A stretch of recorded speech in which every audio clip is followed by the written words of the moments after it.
আজকে যে রেসিপিটা করব সেটা হচ্ছে গরুর পায়ার রেসিপি। আর এই গরুর পায়া আমাদের দোকান থেকে খুব চড়া দামে কিনে খাওয়া লাগে। তবে আপনারা যদি আজকে রেসিপিটা ফলো করেন তাহলে আপনাদের আর দোকান থেকে কিনে খাওয়া লাগবে না এবং পারফেক্ট একটা রেসিপি আপনারা ঘরেই তৈরি করতে পারবেন। চলুন তাহলে আজকের রেসিপিটা শুরু করা যাক।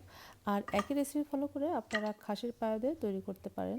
গরুর পায়াগুলো খুব ভালো করে পরিষ্কার করে নিয়ে এরপরে একটা প্রেসার কুকারে নিলাম পায়াগুলো সিদ্ধ হওয়ার জন্য। তবে আপনারা চাইলে এখানে হাঁড়িতেও সিদ্ধ করে নিতে পারেন। পায়াগুলোর ভিতরে প্রথমে দিলাম হচ্ছে রসুনের কোয়া, শুকনা মরিচ, তেজপাতা, এলাচ, দারচিনি, আর এখন দিলাম হচ্ছে ধনিয়া, আর সাথে দিলাম হচ্ছে জিরা।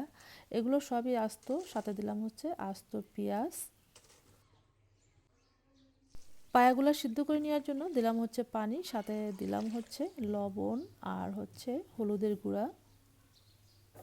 ঢাকনাটা লাগিয়ে এখন হচ্ছে এই পায়াগুলো সিদ্ধ করে নিব। আর এই পায়াগুলো সিদ্ধ হতে খুব বেশি সময় লাগবে না, 12 থেকে 14টা সিটি দিলেই হচ্ছে এই পায়াগুলো সিদ্ধ হয়ে যাবে। আমি সবসময় এই প্রেসার কুকারে পায়াগুলো সিদ্ধ করে নিই, খুব তাড়াতাড়ি সিদ্ধ হয়ে যায়। আর যদি হাঁড়িতে জ্বালানো হয় তাহলে অনেক সময় লাগে এই পায়াগুলো সিদ্ধ হতে এবং খুব নরমও হতে চায় না। আর এই প্রেসার কুকারে সিদ্ধ করে নিলে একেবারেই নরম হয়ে যায়, এমনকি হাড্ডিগুলোও একেবারে নরম হয়ে যায়। আর খুব তাড়াতাড়ি রান্না করে নেওয়া যায় এবং সময়টাও বেঁচে যায়। আপনারা পায়াগুলো দেখে বুঝতে পারছেন পায়াগুলো কিন্তু একেবারে সিদ্ধ হয়ে গেছে। এখন রান্নার জন্য চুলায় একটা কড়াই বসিয়ে তাতে দিলাম হচ্ছে রান্নার তেল। তেলটা গরম করে নিয়ে এর ভিতরে দিব হচ্ছে পেঁয়াজ কুচি।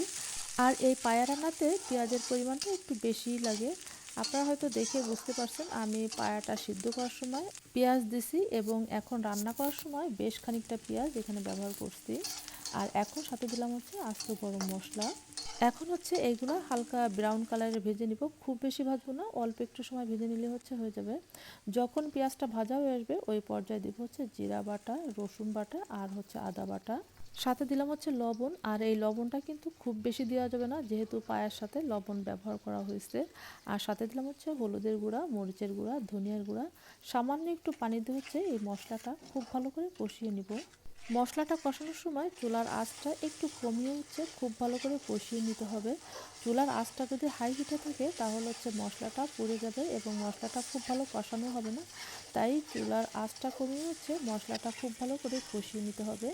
মশলাটা যখন কষানো হয়ে যাবে তখন হচ্ছে মশলার থেকে তেলটা ফুটে আসবে এবং মশলার থেকে অনেক সুন্দর একটা ঘ্রাণ আসবে। তখনই আপনারা বুঝতে পারবেন যে মশলাটা খুব ভালো করে কষিয়ে নেওয়া হয়ে গেছে।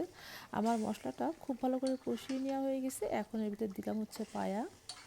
এখন হচ্ছে এই পায়াগুলা মশলার সাথে কষিয়ে নিব। তবে আপনারা চাইলে পায়ার সাথে যে পানিটা আছে ওটা আলাদা করে হচ্ছে পায়াগুলা মশলার সাথে কষিয়ে এরপরে হচ্ছে পানিটা দিতে পারেন, তবে আমি একসাথে সব দিয়ে দিলাম।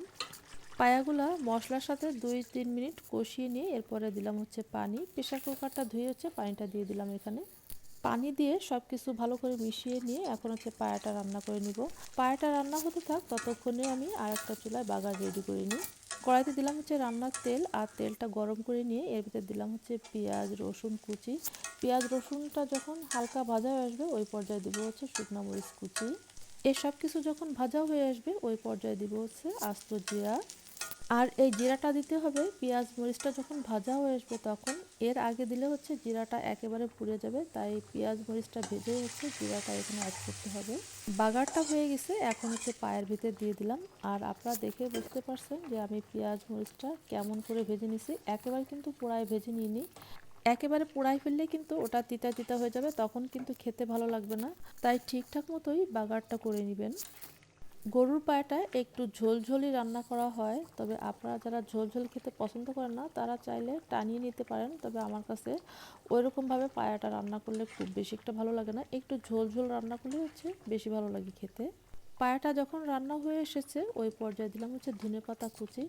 অবশ্যই এখানে ধনেপাতা কুচিটাই অ্যাড করার চেষ্টা করবেন, যেহেতু এখন ধনেপাতা সিজন। এখন তো ধনেপাতা সবসময় পাওয়া যায় বাজারে, তো চেষ্টা করবেন ধনেপাতাটা দেওয়ার, এতে করে পায়াটা খেতে অনেক বেশি টেস্ট লাগবে। আর সাথে দিলাম হচ্ছে গরম মশলার গুঁড়া। পায়াগুলা রান্না এখন পুরোপুরি রেডি। আর এই পায়াগুলা খাবো হচ্ছে আমরা রুটি দিয়ে। আপনারা এই পায়াগুলা রান্না করে কি দেখান অবশ্যই একটু কমেন্ট করে জানাবেন। এই পায়াগুলা এতটাই নরম হয়ে গেছিলো যে এর হাড় পর্যন্ত সিদ্ধ হয়ে গেছিলো।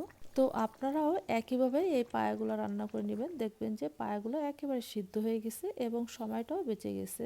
কেমন হলো আজকের পায়ের রেসিপি অবশ্যই একটু কমেন্ট করে জানাবেন। যদি ভালো লেগে থাকে তাহলে একটা লাইক দিয়ে দিবেন, সেই সাথে পেজটিও ফলো দিয়ে দিবেন। আবারও দেখা হবে। আল্লাহ হাফেজ।